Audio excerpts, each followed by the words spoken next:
Welcome to Stop the Fight. And today we're talking Amanda Serrano and we're talking Povetkin-Whyte, the rematch. Let's go. Don't brag about taking my side piece. Don't brag about taking my side piece, though. I broke my back. Back is broken. Spinal. He's strong and good boy, just. So on a Thursday, third week in a row, we got another fight on a Thursday. Another consequential fight. Another fight we should look forward to. This time in the female boxing side of things, we have the Amanda Serrano, the real deal, against Daniela Bermudez. Now, Amanda Serrano, she's our star. She's our up-and-coming fighter who's not up-and-coming. She's 32 years old from Puerto Rico. You know, she looked really good her last time out against Diana Santana. I think we've all seen that fight. What can I say about Amanda? She's an excellent boxer with a lot of power. You know, you see a lot of these female fighters who don't have much power in terms of don't have many KOs. Amanda does. She stops her opponents at about 70% click. That's very good. That's very good for males. That's even better for females. You know, she looks good. You ever seen her box, shadow box? She looks really coordinated. You know, sometimes female boxers, they look a little bit sloppy. She doesn't. This is a legit boxer. Very good boxer. You know, she beat Heather Hardy a few years back. And Heather Hardy was undefeated. This was for the WBO and WBC interim world female featherweight title. She also has a draw against Ella Nunez, which she avenged twice by beating her. And she has one loss to Frida Wahlberg, who was a pretty good fighter in her own right. Back in the day, she retired in, I think, 2015 or 2014 or something like that. So Amanda is, again, a very high-level fighter. She fights out of Brooklyn now, originally from Puerto Rico. And this is part of this wave of female boxers taking up some of the deserved limelight from the male fighters. You know, we hear a lot more these past few years from the female side of things with Barajas. I mean, she recently lost, but Jessica McCaskill, you know, Clarissa Shields, and now Amanda Serrano. So you have a lot of these female boxers entering our, you know, boxing thought, our boxing mind. And this is good because for the longest time, you know, female boxing was a joke. Even us more hardcore fans couldn't name you 5-10 female boxers. But now, thankfully, and I think MMA has something to do with this, female boxing is on the up and up. You know, we're hearing more and more, we're seeing more and more fights televised on Showtime, on pay-per-view with Clarissa Shields. I think that's pay-per-view is a little too much, but you know, on Showtime, on the Zone with Katie Taylor, you know, you're seeing an emergence of the female fighter, and this is perfect for our sport. We want anything possible for our sport to grow. So I wish Amanda Serrano the best. I wish she wins, and she's gonna win. I wish she looks dominant. I wish her superstardom. Okay, so let's talk about the Thursday. The fact that it's another fight on a Thursday. I love Thursday. I love Thursday night fights. Thursday is possibly my favorite day of the week. It's really when the weekend begins, at least for me. And seeing consequential boxing fights on a Thursday is just perfect. You know, when fighting got restarted after the pandemic, or like back in July or whatnot, June, they had the Thursdays top rank fights on ESPN. I loved it. You saw these young kids. You know, that's one of the things I loved about the early DAZN cards. You'd see the whole card.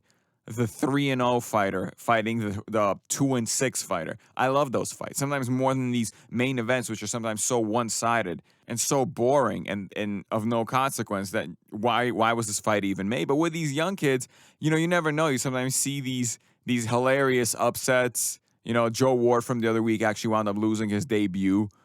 And these fights are important to show. You know, some of us like to see these either real journeymen, real kind of fighters with losing records, test some of these young kids. You know, you want to see the young talent come up. You want to see their first few fights.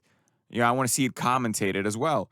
So, you know, I'm hoping that maybe Thursday night will be a good place to showcase some of these lesser known fighters.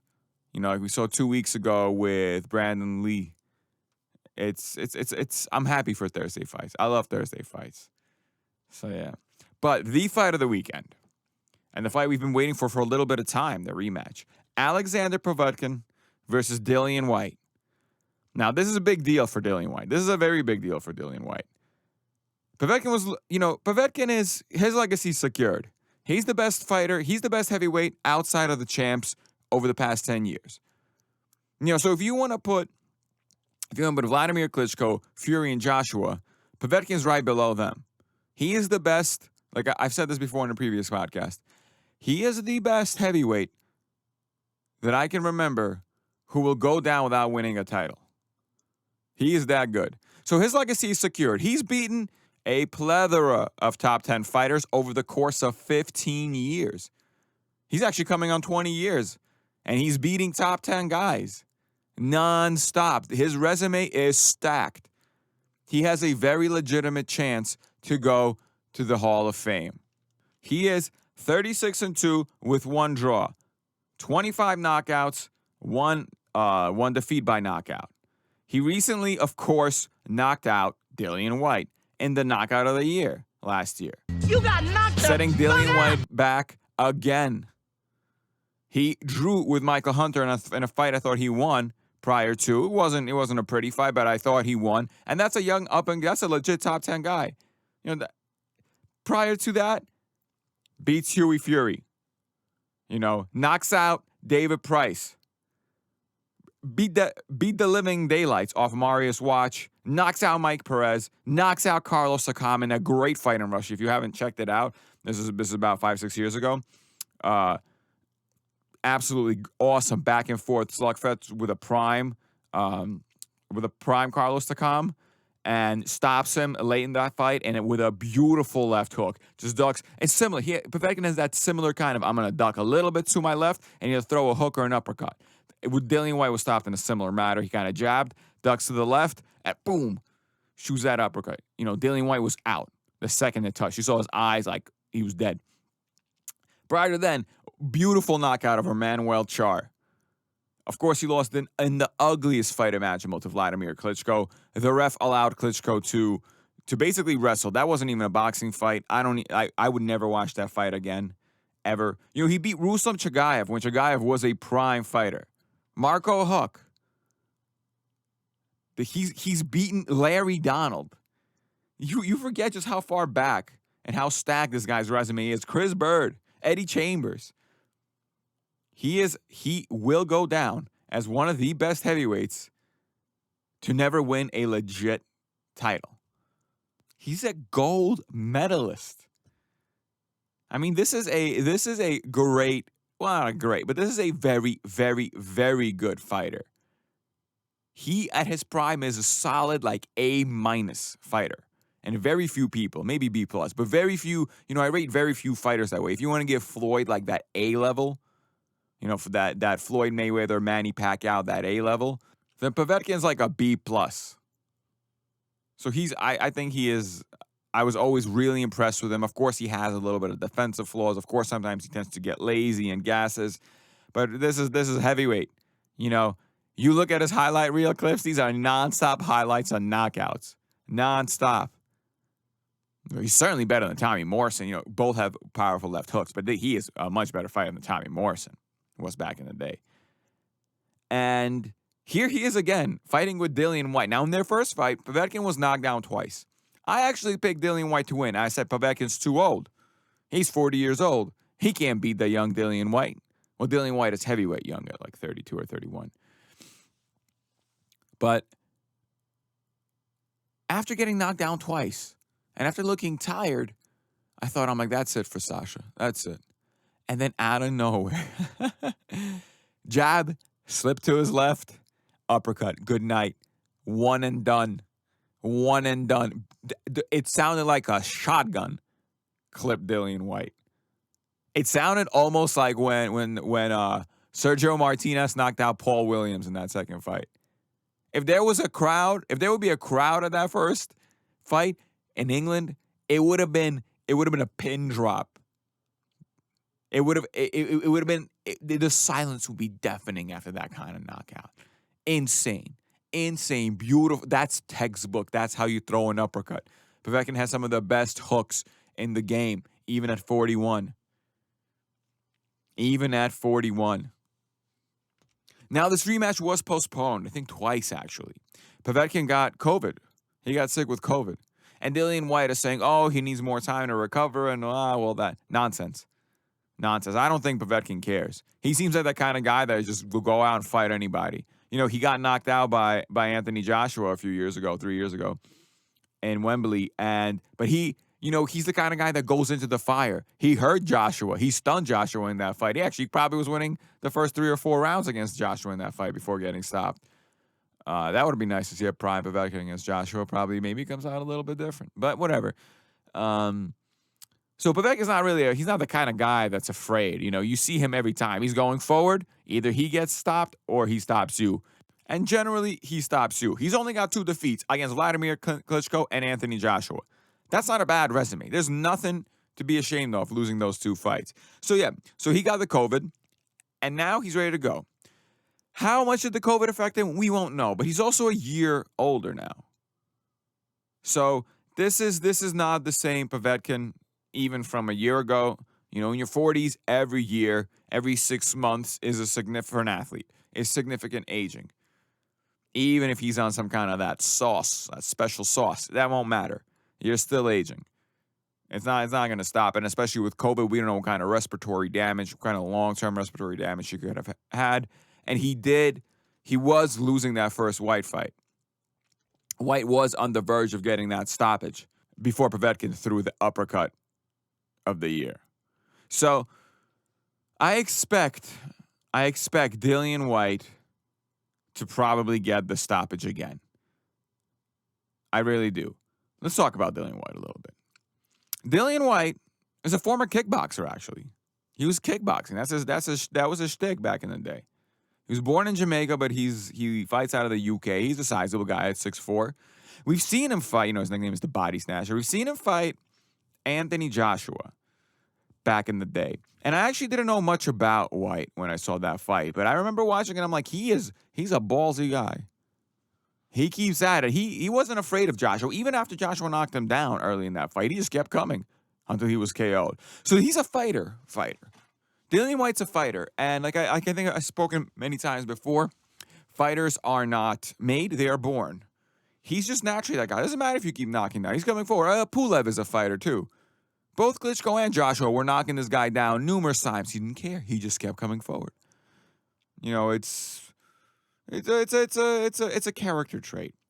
He had a very eventful fight with Derek Chisora, their first one, a split decision win, and then he had a monstrous knockout of Chisora, an absolutely monstrous knockout of Chisora. But he has that kind of power with his left hook. Lucas Brown, he nearly killed Lucas Brown in their fight. It was a scary knockout. This guy is no joke with his power. No joke.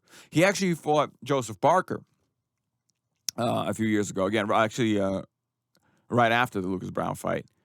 And he knocked Parker down, again, with that absolutely beautiful left hook that he can throw.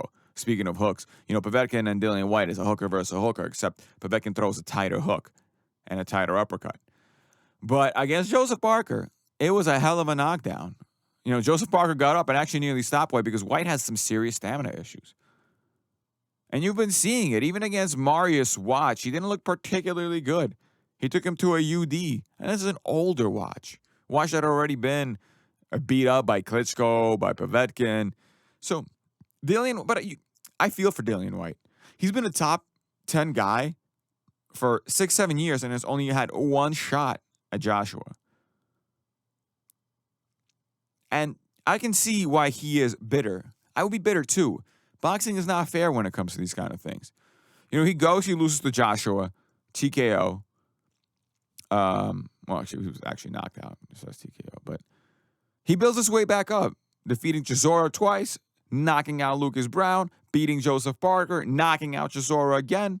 And here he is finally one fight away from the champion, from a title fight, which was long overdue, years probably overdue. and he runs into Povetkin. He runs into the best hook. He runs into the best uppercut of the past year. And then he has to start again. Luckily, see, again, Lomachenko, this is what rematch clauses are for. Luckily, he has this rematch. And remember, he was winning the Povetkin fight. He seemed stronger, younger. He is. He's 32 years old. He's 9 years younger than Povetkin. This is a heavyweight in his early 30s against a heavyweight in his early 40s. Yeah. The fact that Povetkin won just goes to show you the caliber of Povetkin. Now, those are White's only 2 losses. The knockout to Joshua and the knockout to Povetkin. He's a legit top 10 guy. Very good heavyweight. Very good heavyweight. But if he loses to Povetkin again, I don't know where he goes from here. This will put a big question mark on his career because he has to climb again. But there are a lot of guys ahead of him. You know, if Wilder is serious about coming back and fighting, you know, they said Wilder versus White can be a potential fight. But with a name like Wilder, if you're Wilder's promoters, you'd rather cash out on another Fury fight, maybe a Joshua fight. Dillian Whyte, like nobody... Dillian Whyte's a little bit of a who in America. So... And there aren't many people clamoring to fight Dillian Whyte. You have Andy Ruiz, who probably wants Joshua again. These are all guys who are going to be ahead of him. These are all guys who are going to, you know, Usyk is out in there in the picture. He's a mandatory for Joshua. These are all fights that he's going to have to wait out again if he loses to Povetkin. This is going to cost him another 3-4 years. Does he have the patience for that? You know, sometimes I wonder with these boxers who have kickboxing or other fight sport backgrounds, do they give it a run at MMA? As a matter of fact, with the kind of power, the kind of big guy stature that Dillian has, maybe MMA won't be the worst for him. You know, sometimes I wonder because I'm not a big MMA fan, but I will watch the big fights if I happen to catch them. I will watch them. So sometimes I wonder, but if he loses this fight to Povetkin, his boxing career is in question and is in jeopardy.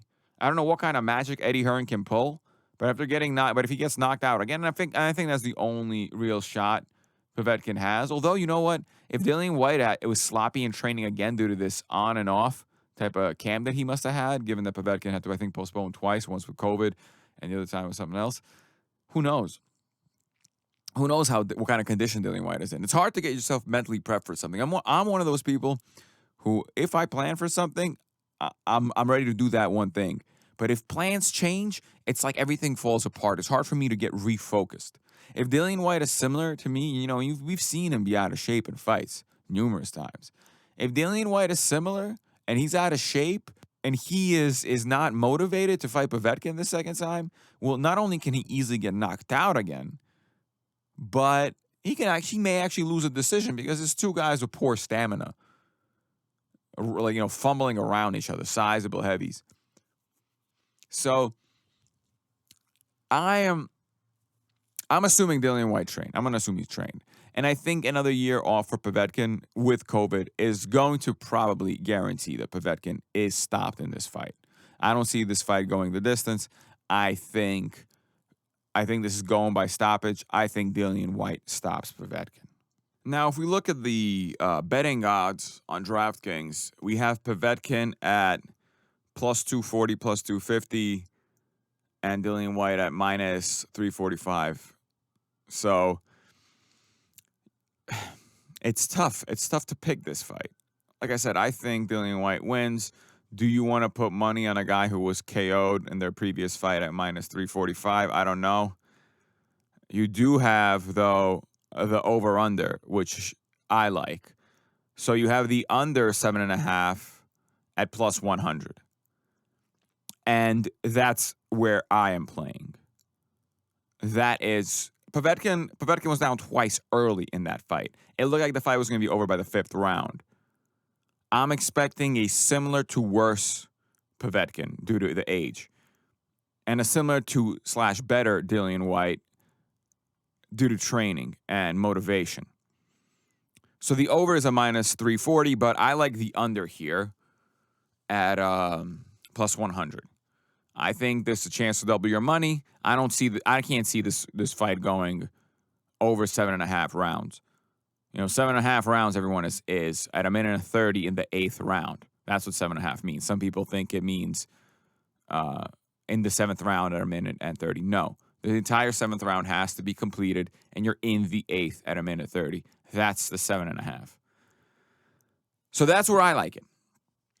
I like Dillian Whyte to stop Povetkin early, but I also think the chance for the upset is there for Povetkin, and this chance for the upset is going to lie in his power.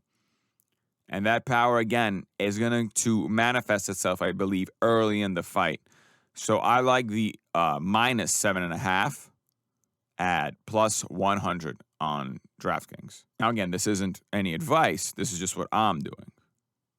In other news this week, Gervanta Davis is charged with 14 counts of traffic violations from an alleged hit-and-run incident that occurred in Baltimore in November of last year. Now, should he be convicted, he'll face 7 years, potentially. This is horrible news for Gervonta, for his family. Obviously this is horrible news for the people he hit and he ran.